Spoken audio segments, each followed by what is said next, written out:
let's talk a little bit about what the graphs of logs look like.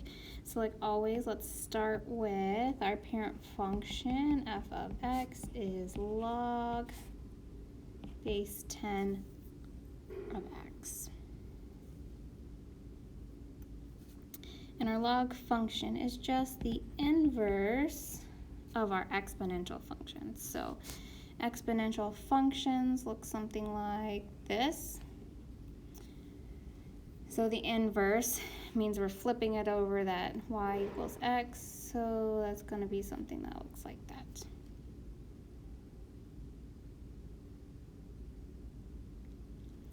And we are going to have some asymptotes sometimes where they get real close, just like we would in our exponential. So let's look at a few examples. We're going to end up not talking about in behavior. So we're just going to be looking at domain, range, x-intercept, and where we've got some asymptotes, if we have some asymptotes.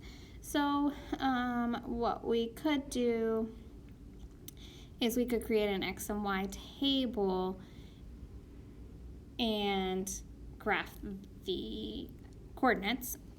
So if I did this for this first example, I would want to first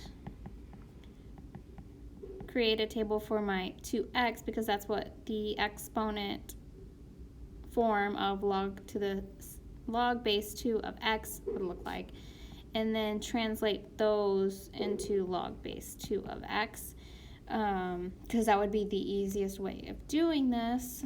However, you don't have to do it that way, and I'm not going to ask you to graph anything without you using a calculator. So here is what this one would look like, and it looks really close to our parent function. Just like most of our equations,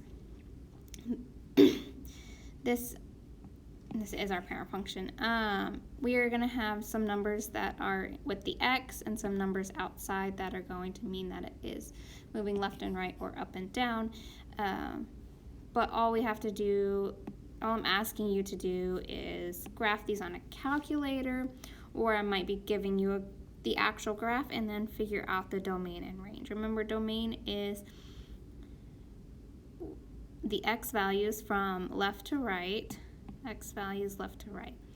So this is actually bound by an asymptote at x equals 0. It's going to get real close, but it's never going to hit 0. So our domain is going to be all x's greater than 0.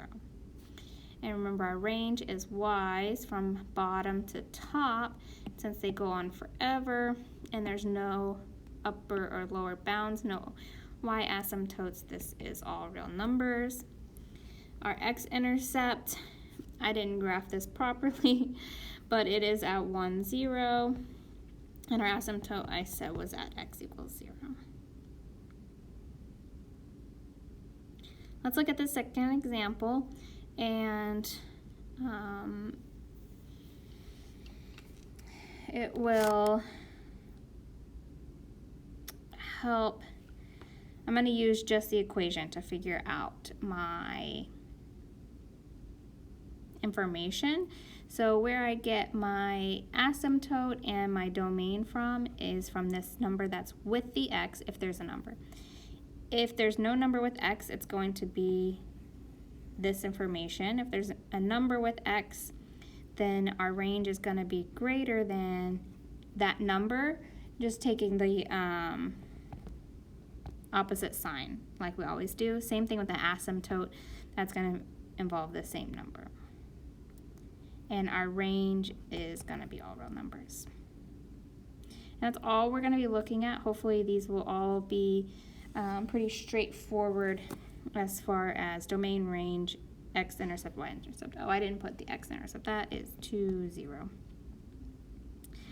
All right, let me know if you have questions on graphs of logs.